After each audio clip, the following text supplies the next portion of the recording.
छोटी छोटी कहानियाँ हमारी ज़िंदगी में बड़े बदलाव लाती हैं। दोस्तों, मैं विपिन गुप्ता आपका दोस्त आपके लिए लाया हूँ एक छोटी सी मोटिवेशनल कहानी। दोस्तों, ये कहानी है एक मूर्तिकार की। एक मूर्तिकार एक बार जंगल की ओर जा रहा था। उसे वहाँ एक पत्थर दिखाई पड़ता है। उस पत्थर को वह मूर्ति के रूप में बदलने के बारे में सोचता है और अपने झोले से छेनी और हथौड़ी निकालता है और उस पर प्रहार करने ही वाला होता है कि उस पत्थर से आवाज़ आती है कि मुझे छोड़ दो, मेरे ऊपर प्रहार मत करो, मुझे बख्श दो। वह उस पत्थर की आवाज़ सुनकर थोड़ा अचंभित होता है और सोचता है कि ये आवाज़ आखिर आ कहाँ से रही है। उसे महसूस होता है कि आवाज़ तो पत्थर से आ रही है। वह उस पत्थर को छोड़ देता है और आगे बढ़ जाता है। आगे कुछ दूर चलता ही है कि उसे फिर एक पत्थर दिखाई पड़ता है। अब की बार वह सोचता है कि क्यों ना इस पत्थर को मूर्ति का रूप दिया जाए। वह इस पत्थर को मूर्ति का रूप देता है, लेकिन इस बार कोई आवाज़ नहीं आती उसके प्रहार से। वह उसे एक अच्छी और सुंदर मूर्ति का रूप देता है और मूर्ति बनकर बिल्कुल तैयार हो जाती है। चूँकि मूर्ति बहुत ही वजनी और भारी होती है, इसलिए उसे वो ले नहीं जा पाता और वहीं उस जंगल में छोड़ देता है और सोचता है उसे क्यों ना मैं बाद में ले जाऊंगा, जब कुछ लोग मेरे साथ और आएंगे। और वो वहाँ उस मूर्ति को छोड़ देता है और आगे बढ़ चलता है। वह अपने गांव की ओर जाता है और अपने गांव में पहुंचता है। वहाँ उसे कुछ लोग बोलते हैं, मिलते हैं, उसे बोलते हैं बिल्कुल तुम सही समय पर आए हो। हमें एक मूर्ति की ज़रूरत थी, मंदिर बिल्कुल तैयार है, अब तुम एक बहुत ही सुंदर मूर्ति बनाकर हमें दो और हमें इसे स्थापित करेंगे यहाँ। वह मूर्तिकार उन गांव वालों से कहता है कि मंदिर तो बिल्कुल तैयार है, मंदिर उस जंगल में है जहाँ से मैं अभी लौट कर आ रहा हूँ। वो मूर्ति थोड़ा वजनी थी, थोड़ा भारी थी, इसलिए मैं उसे नहीं ला पाया। आप कुछ लोग चलिए मेरे साथ और उस मूर्ति को ले आते हैं। उसके साथ कुछ लोग जाते हैं उस जंगल पे और वह मूर्ति लाई जाती है वहाँ से, जो उसे वहाँ छोड़ कर आया था मूर्तिकार।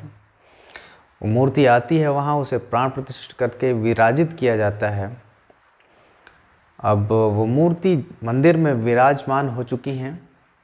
अब मंदिर में मूर्ति तो विराजमान हो गई, अब नारियल फोड़ने के लिए भी एक पत्थर की ज़रूरत पड़ी। दोस्तों, उस पत्थर के लिए उस मूर्तिकार को कहा जाता है कि एक पत्थर और चाहिए। तो वो मूर्तिकार कहता है कि एक पत्थर और है जिसे मैंने जंगल में छोड़ दिया था, और उस पत्थर को लाया जाता है जो वो प्रहार नहीं सहन करता, और उस पत्थर को यहाँ लाया जाता है उस मंदिर पे। वो मंदिर पे आता है, एक पत्थर की पूजा होती है और एक पत्थर के ऊपर नारियल फोड़ा जाता है। ये सब देखकर वो जो दूसरा पत्थर होता है जिस पर नारियल फोड़ी जाती है, वो पत्थर पहले पत्थर से कहता है, जिसकी पूजा की जाती है, उसे कहता है तुम तो बहुत मज़े में हो दोस्त, तुम्हारी तो पूजा की जाती है और मुझे देखो मेरे ऊपर नारियल फोड़ा जाता है।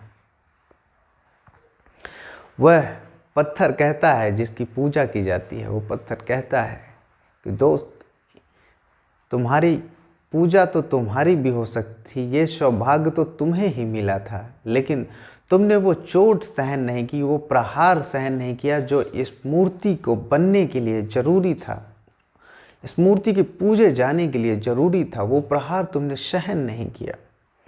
अगर उस दिन वो प्रहार तुमने सहन कर लिया होता तो आज मेरी जगह तुम होते और तुम्हें इस जगह पर पूजा जाता। दोस्तों, हमारी आम जिंदगी में भी ऐसा ही होता है।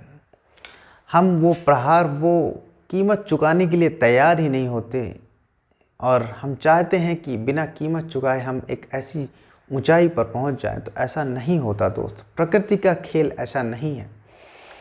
प्रकृति में जो मुसीबतें सहन करता है, जो उस प्रहार को सहन करता है, वही उस ऊंचाई तक पहुंचता है जहां वो उसका हकदार है।